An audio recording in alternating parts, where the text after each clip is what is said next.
Alright, it's been a while since I have taken a look at a For King and Country album, so I'm excited about this one. We're going to be taking a look at Burn the Ships. This was put out in 2018 by Word Entertainment and, of course, in association Curb Entertainment because Curb owns Word. So, we have 11 tracks in this album, and in reality it's only 10 because the first track is Intro It. Intro It is a little shy of a minute and a half, but it's kind of roughly a minute and a half instrumental. Features a lot of string and synth stuff going on. It's very peaceful. I've read a complaint that says that Intro It doesn't really lend itself into building up to the next track on the album, which is true, but at the same time I don't really have a problem with it. It's a nice peaceful listen to, and to be honest with you, like if all this was instrumental stuff, I'd be down with that. But anyways, let's move on to track 2, which is Joy. Fast, energetic. This one's really driven by the drums in this one. It's like I can't imagine this song without this particular drum pattern. The singer has been in depression and longs for joy to flow again through him, and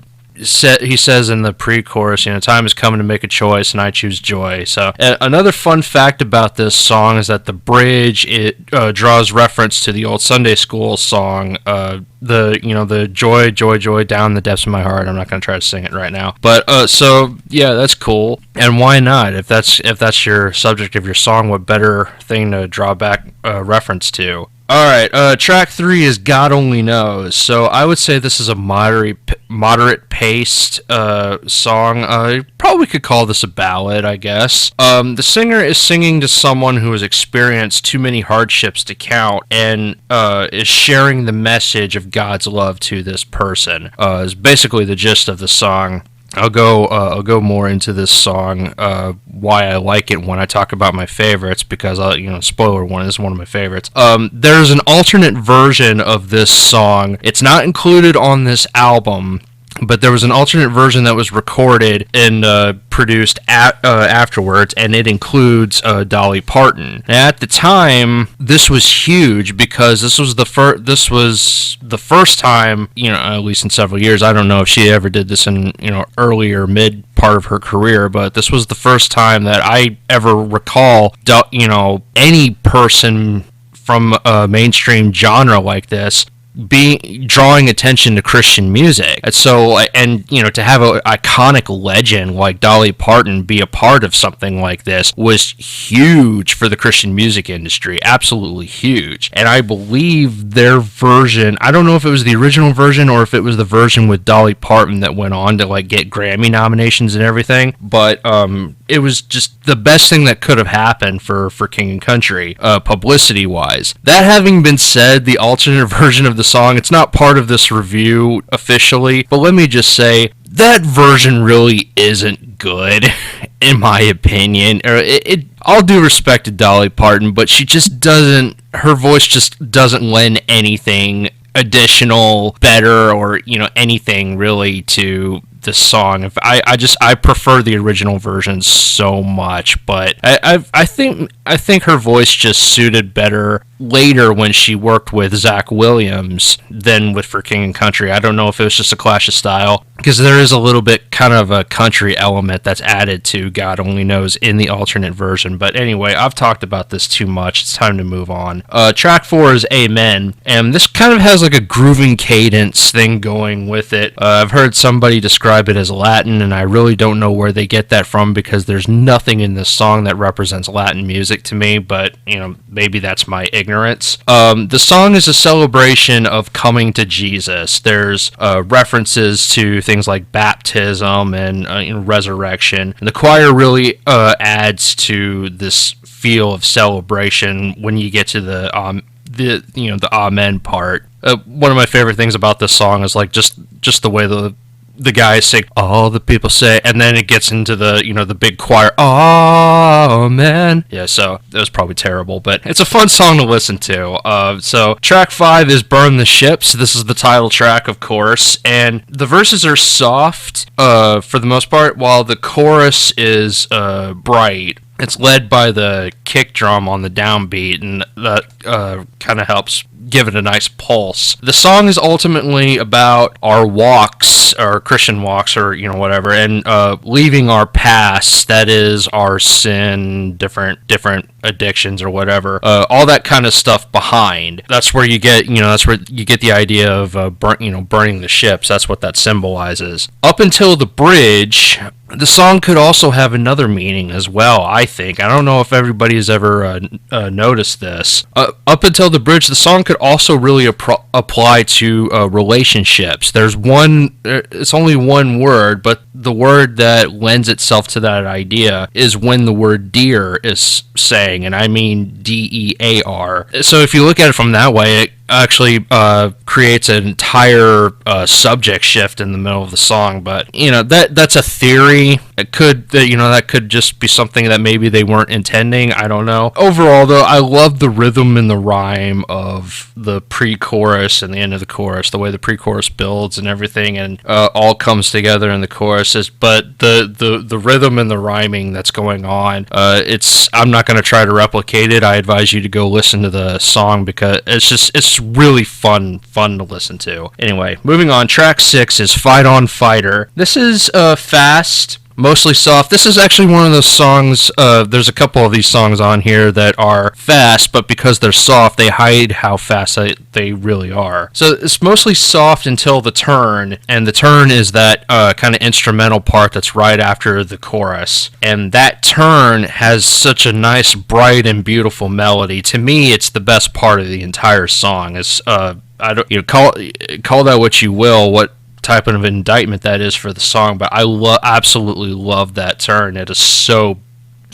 nice and catchy. The song is an encouragement for those in battle. It could be, it's not specified with what. It could be any kind of dark force. It could be any kind of worldly thing or whatever. But the point is, it's an encouragement to keep fighting for those who are battling with those sorts of things. Track 7 is Need You More. This is a kind of a soft ballad. The singer has come to the realization of how much he needs God, and there really is not much else to this song. The message is really just all found in the chorus, which is a lot of repeating of the phrase, I need you more. The verses, to me, they tell a story, but they don't carry a whole lot of depth or weight to kind of balance the chorus out, because the chorus is so simple, and it's simple yet powerful, to be sure, but I feel like the verses needed a little bit of extra meat to kind of not only tell a story, but also to kind of balance the simplicity that's found in the chorus. Anyway, so track 8 is Control. So this is a fast, soft, poppy feel.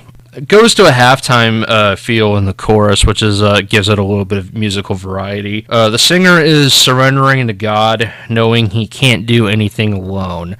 Pretty simple, straightforward message. It's not a bad song at all, but it's not. I can't say it really has any elements that make it stand out on a single type of level, but it's still a good song nonetheless. Track 9 is Never Give Up, and to me, I kind of get. I don't know how else to describe it, except for maybe like a tropical kind of feel out of this. I don't know. Maybe somebody can elaborate a little bit more on that in the comment section. But to me, that's just kind of it's not a pure reggae kind of a sound, but it's definitely got some kind of elements that maybe you could say like a tropical thing, or maybe the urban jungle kind of thing. I don't know. The music and the melody are good in this, I have to say, but the lyrically though, it's lazy. The chorus and the bridge are specifically, it's a lot of repeating of the same phrases. Never give up in the chorus, and then in the bridge, never surrender. Basically it's got the same message as Fight On Fighter. There's really not much of a difference. Based on the things that I've been looking up, Need You More and Never Give Up are probably the weakest tracks of the album. I would say maybe Need You More is the weakest in comparison to this, but at the same time, though, I can understand why this one gets its criticisms, because I think the melody line itself is actually really good. If they would have just added some other phrases instead of just constantly singing "Never Give Up" over and over again, I think it probably would have gotten some more positive reviews, because again, the melody and the music accompaniment is actually really good on it. They had something there, and they just, I don't know, they just didn't pull the trigger or something. Track 10 is Hold Her. This is a ballad. The singer is reflecting on being apart from his wife and prays that God would take care of her in his absence.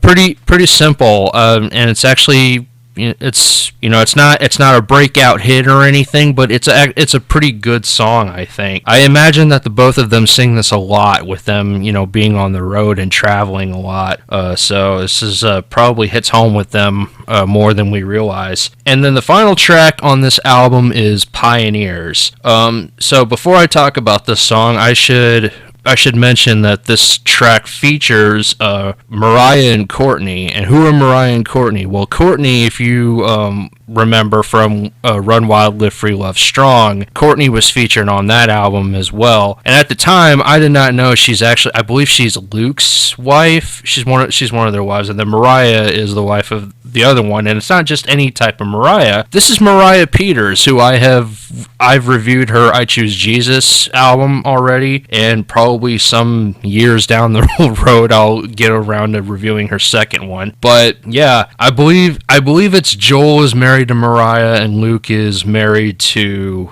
Courtney, but I could be wrong on that. It could be the other way around. But yeah, so that's neat. Their wives are in this, and it actually fits with the song very well. It's a little faster paced ballad. I would still call it ballad. The gist of the song is two couples, in this case being Joel and Luke and their wives, are having obvious marital problems, but instead of running or splitting, they resolve to move forward, setting an example for those who follow. The song takes way too long to end, in my opinion, but it's an okay closer. I know a lot of people like the song, and maybe if I was in a relationship, I would probably appreciate the song a little bit more, but I'm not, so it's just kind of an okay listen to me as far as this stage of my life is concerned. But, if this is you, if this is your situation in it, I advise, use this song as a motivator.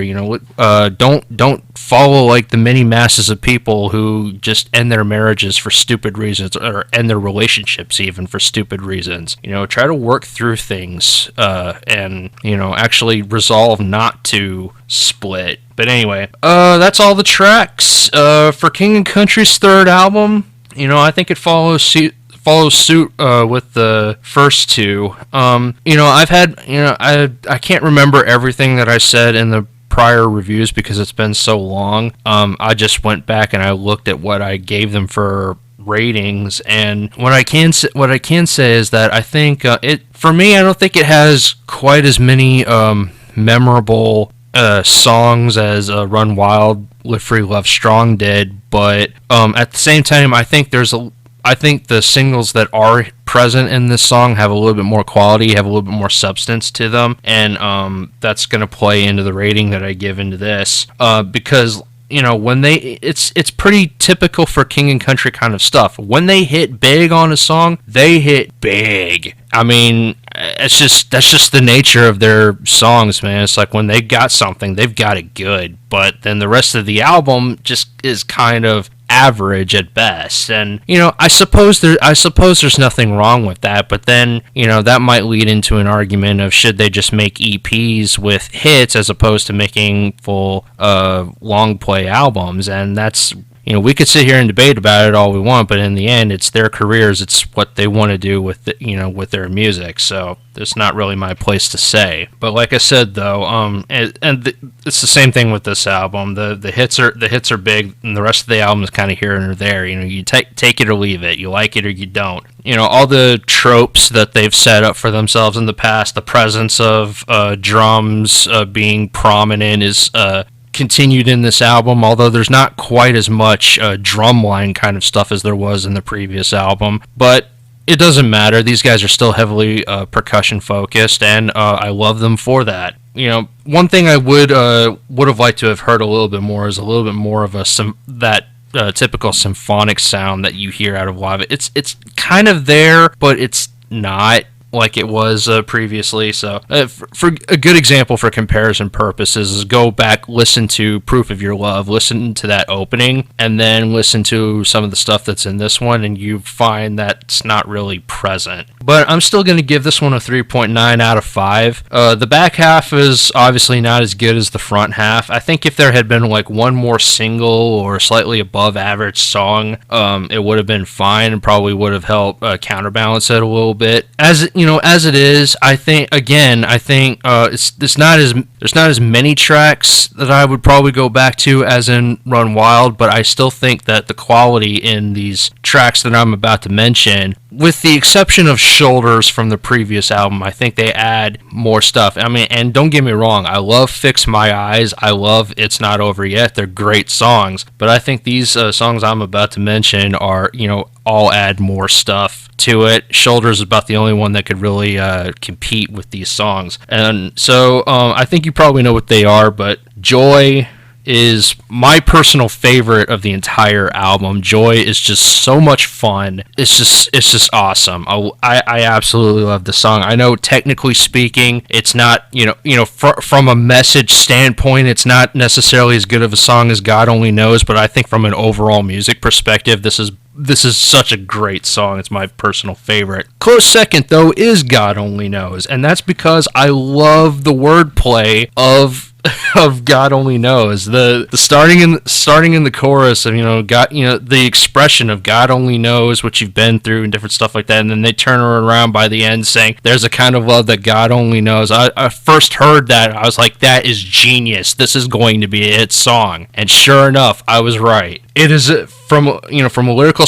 perspective, I mean, there's not a whole lot going on musically. It's supposed to be a serious song, but the music lends itself to the emotion of the song. Lyrically, it is just an absolute masterpiece, and I love this song. Kind of a combination of the two is also found in Burn the Ships. It's another song I'm going to recommend. Burn the Ships is amazing, and Amen, or Amen, however you say it, just because, again, it's a fun song to listen to, and I think there's definitely some good quality there.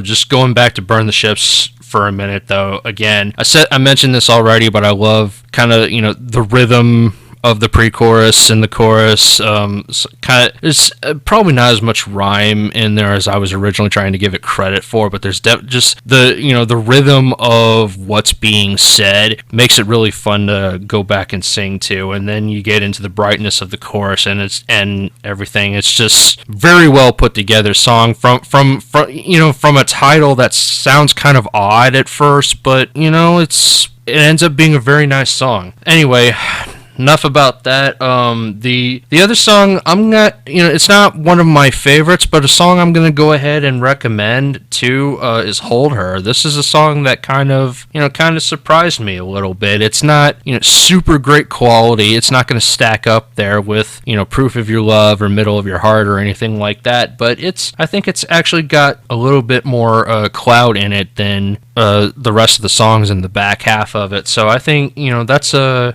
song I think that's worth checking out. But anyway, that's it. I'm going to go ahead and try to wrap this review up. Thank you guys very much for listening. Plans for the future, I'm going to be, I mentioned in the last review that I'm going to go on a Chris Tomlin spree in a way. And so basically what the plan is I don't think I'm going to cover every Chris Tomlin album that I haven't covered yet. I think what I'm going to do is a pattern of, because there's a lot of artists that I have started talking about in past reviews that have as many as like 8 or 9 albums or whatever, and I'd like to get them all at least caught up a little bit more into modern times, but I also know that if I stay on one artist for too long, it can get kind of boring, both for me and for you, as if listening to me talk already isn't boring enough. So what I'm going to do is for like the next 4 albums or whatever, I'm gonna be talking about Chris Tomlin albums, and then for the next 4 reviews, it could be any direction. I could go back and talk about the old Third Day albums that I had skipped over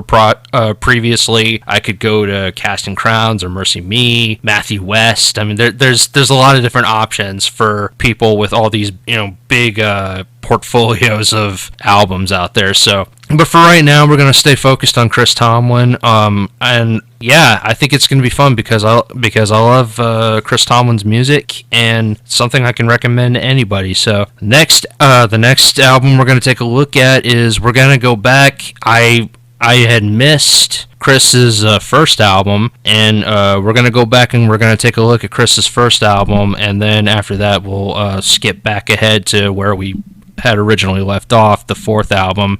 So next review is going to be The Noise We Make, and then the review after that is going to be See the Morning, and then naturally you can kind of go from there where we're how it's going to go if you just look up his chronology. But anyway, I'm going to go ahead and shut up now. Again, thank you guys very much for listening. If you have anything that you guys would like me to review, I can always stop what I'm doing and take a look at it. Otherwise, may the Lord bless you and keep you, and please take care.